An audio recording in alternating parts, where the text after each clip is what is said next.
Have you ever driven over a highway bridge and couldn't help but look below? Or stood on a shoreline's rocky ridge just to watch the water flow? And count yourself as one of the few with a different set of dreams, the kind that keeps you up at night, 'cause you can't wait to get to that stream. It's more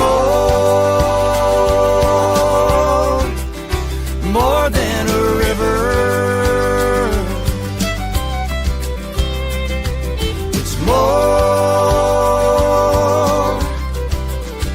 more than the water flowing or where it's going. It's the grip on the paddle and the shit in the saddle, the V in the boulders and the lean in the shoulders. When you reach for the eddy, it doesn't get better than this. Yes, it's more. So much more than a river. Hello, everybody. Welcome, welcome, welcome. We are live, having our live conversations with Cross Currents Leadership. We have shifted to our spring-summer schedule where we're going to go twice a month rather than twice a week. You guys understand we got to get on the water. Everybody's busy. We got things to do. So welcome to our first of the twice a month live streams. We have been doing this since New Year's, and it's been really well received. People love it. We're live on Facebook, Substack, and YouTube. We do it just 15 minutes at a pop, and we talk to leaders from across paddle sports and outdoor recreation, getting you the golden nuggets of information that are going to help you be most successful in your work with paddle sports in 2026. Tonight, I am so excited. I get to have a particularly special guest tonight. This is my friend and colleague, Bill Caruso. He serves as the chair of the Regional Activity Council at ACA. And as a result of that, because of that position, he is on the board of directors for the ACA. So he's doing double duty. He is a government relations professional in New Jersey. So he knows what he's doing when it comes to public policy, when we talk paddlers public policy. And he's been serving for a while now in the role of New Jersey State Director for ACA. So he comes to us with that state and local experience on behalf of paddlers. We're just really lucky to have him in this role, y'all. I hope you'll help me welcome Bill to the show. Thank you, Bill. Really happy to be here, my friend. Very happy to have you here. So now you and I are entrenched in the life of the Regional Activity Council. But most folks still think of it as the new kid on the block. You know, the ACA is one of the oldest nonprofits in the country, and the bylaws changed in October of 2022 to create this new volunteer arm of the organization. Can you kind of put it in perspective for folks? Folks know about the Safety Education Instruction Council because they're used to talking to instructors and instructor trainers. They know about competition because they see our kayakers in the Olympics. But what does the Regional Activity Council do? It's kind of everything else. And for me, it's the most visible part of ACA. It's who I am as a paddler. I'm not an instructor. I'm not a trainer.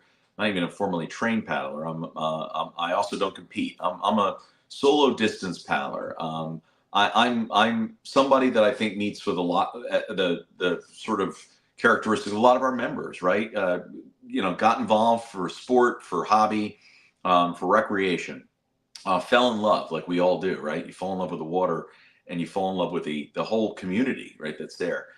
We're the paddle clubs. We're the local folks that went out and bought a boat because they fell in love after they rented one. We're the rental groups. We're the rental companies. We're really I think the ambassadors of the paddle sport community in a lot of ways. And so I'm honored to be not only a state director. I was recruited in for a little of my ad hoc advocacy that I was doing here in New Jersey. I don't like to blend business and my pleasure together, but sometimes that happens in the advocacy space. And then, the ability to be our rep for the RAC and pulling together everything that's going on at the state level and different state directors working on different projects and different things and lifting us all up together. We all learn together and learn from each other. It's such a collaborative group, and then feeding that into the bigger ACA. And I give kudos to you, my friend. You were a pioneer and a trailblazer, as were many of the folks in the RAC, to get us visibility, to get us notoriety inside the ACA. And I think ACA appreciates the outreach, the ambassadorship, and the hard work that goes on among the membership level, among the paddle groups, and on behalf of the larger paddle sport community. I just say this to you: there are members of our group that also participate in competition. There are members of our group that also are trained, right? But we seem to be this sort of melting pot of all of it, right? And I think this organization, I'm biased, the RAC part of ACA is the special part. It's the heart part. That's my own personal view. Well, I that resonates with me, and so I truly appreciate you saying that. Now, if folks out in the world want to find their state director, want to find their regional chair, want to connect, let's give them some tips as to how to do that and why they would do that, when that would come in handy. So I can show them, if you go to the ACA website and you look under Community tab and you look under Regional Activity Council, that's where you're going to get the information, and that's going to lead you straight to the names and email addresses for the executive committee, for all the regional representatives, and for your state directors. Now, Bill, can you give them some guidance as to how they can use that point person? Well, you're making it easy. First of all, I would tell people to do it when I tell my kids all the time, Google it, right? But in all honesty, ACA does make it very easy for you. There's a space on the website you can look. Sadly, I think we are a best kept secret. You and I had a chance to be at a Paddlesports event in North Carolina, where we were meeting lots of different people there. And we were able to connect them with state directors, and I think they were amazed by that, including folks in the paddle sports community on the paddle sports industry side, and the connectivity that they want and outreach that they want. I think there's so many efforts. There's the ability to connect and find ACA related coursework that's going on in your state to get trained, right? To get up to speed on skills and abilities. Might be the ability to connect with a paddle group for more a community effort, right? And for trips and other things to build that relationship. It might be to get involved more, to become more involved with ACA, whether it's through the RAC or one of our other councils, or volunteer in other initiatives. It might be to be a part of our Kayaking 101 initiative, which we're going to talk about here, and other things that I think ACA has been on the forefront on. I think the other thing that we are really getting better at, but I don't think fully formed yet, is on the ability to be the front lines of advocacy. Advocacy is, you see something, you say something. Things are going on all the time at the town level, county level, state level, that are impacting the paddle sports community at large. And I think we need to be the front lines.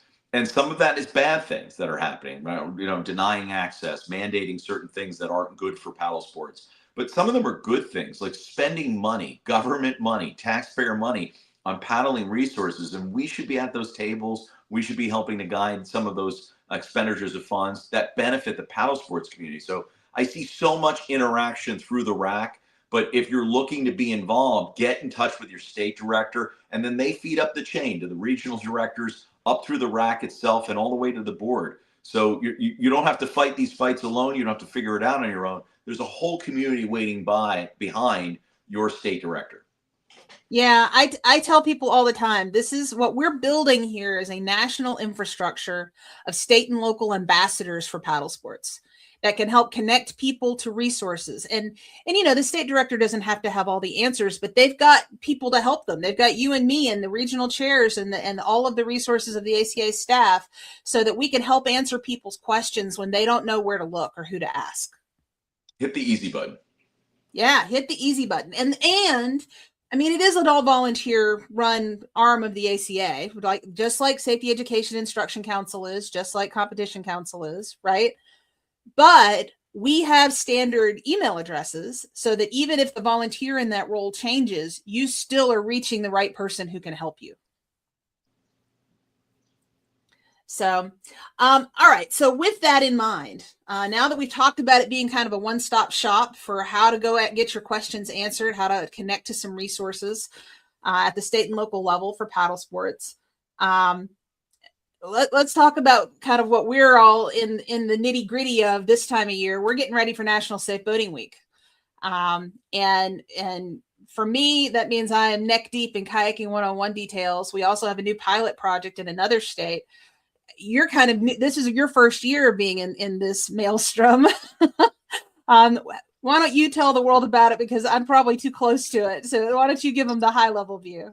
Well, you're close to it because you're a founder of this and you put a lot of time and effort developing a program. I don't think we have a Kayaking 101 at ACA without Andrea White. So you deserve those kudos first. But I'll explain it in the best way I know because I think it's such an innovative program. And I am honored. We're New Jersey, where I'm state director. We will be having our first foray into a Kayaking 101. But it's a perfect marriage of what's going on already in a National Safe Boating Week and our role interfacing with it. And it gives us a chance to do really two things. It gives us a chance to use the community at the ambassador level and really showcase what safe paddling looks like, right? And demo project.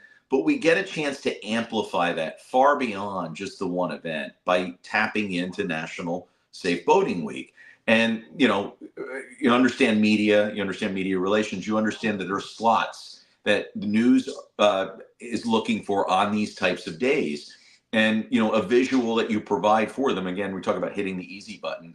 This is something that they can come cover. This is something that they can then amplify out.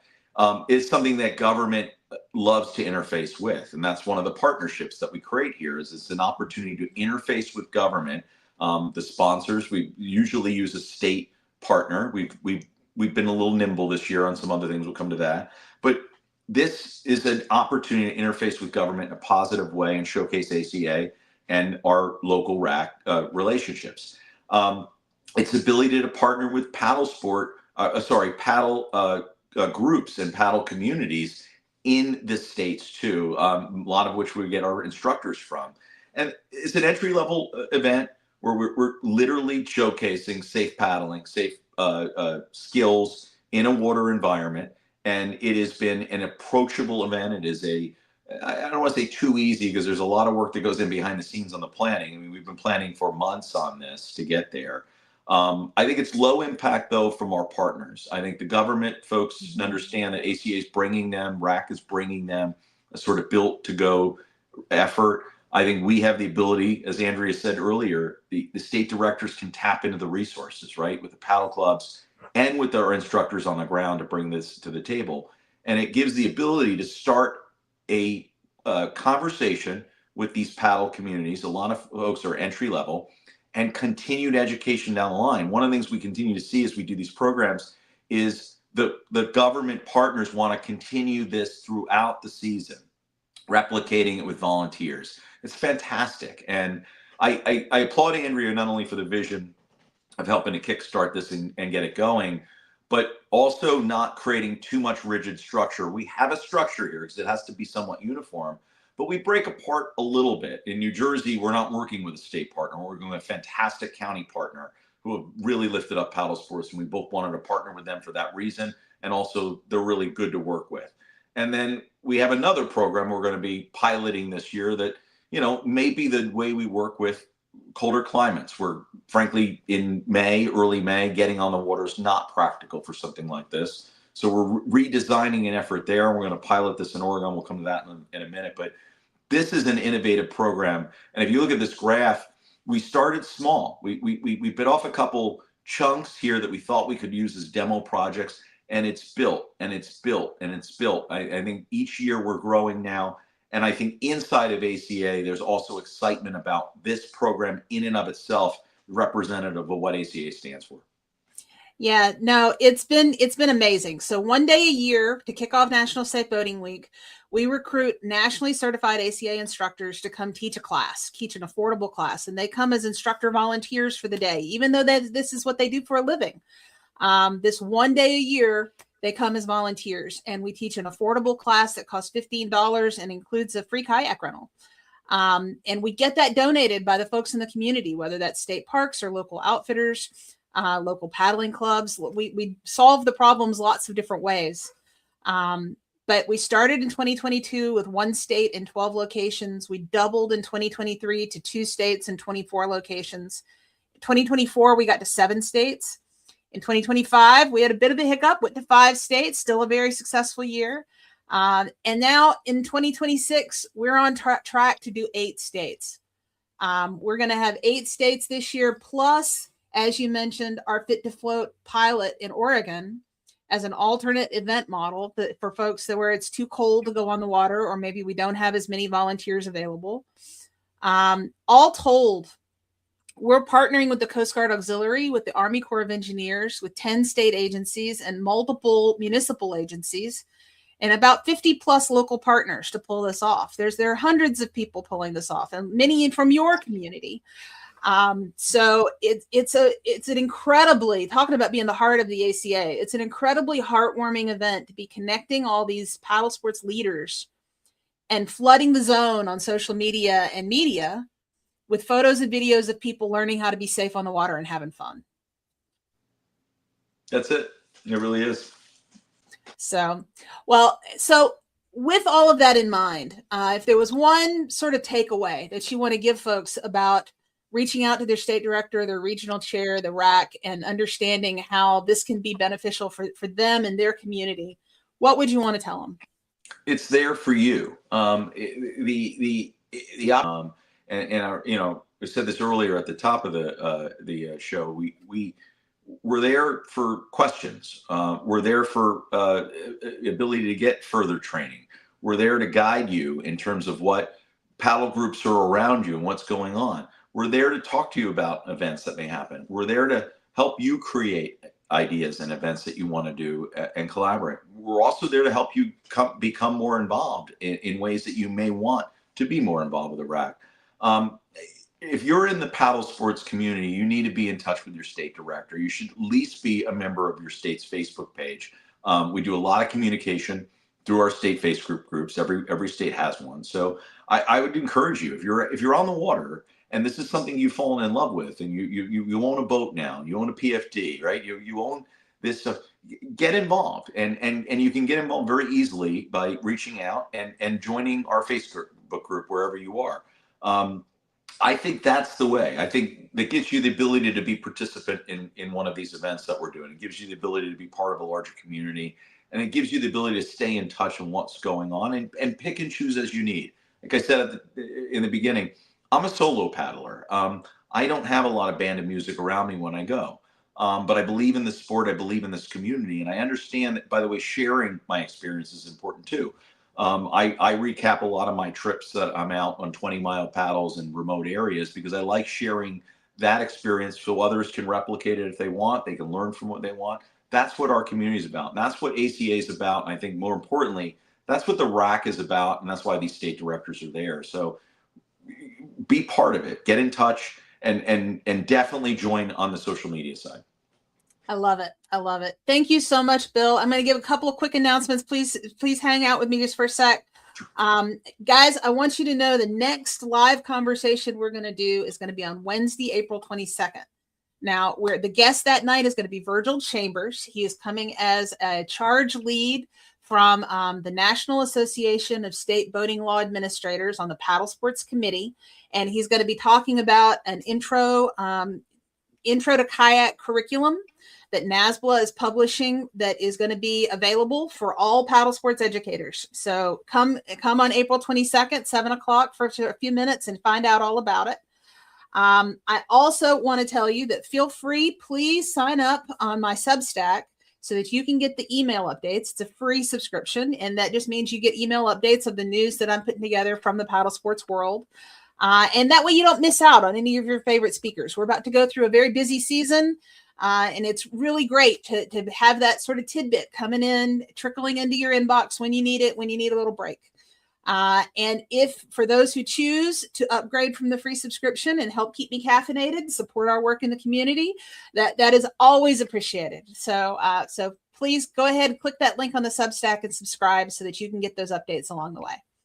Thank you again, Bill. I appreciate you so much. My pleasure, my friend. This was great. Thank you. All righty. Talk to y'all later. See everybody on the 22nd.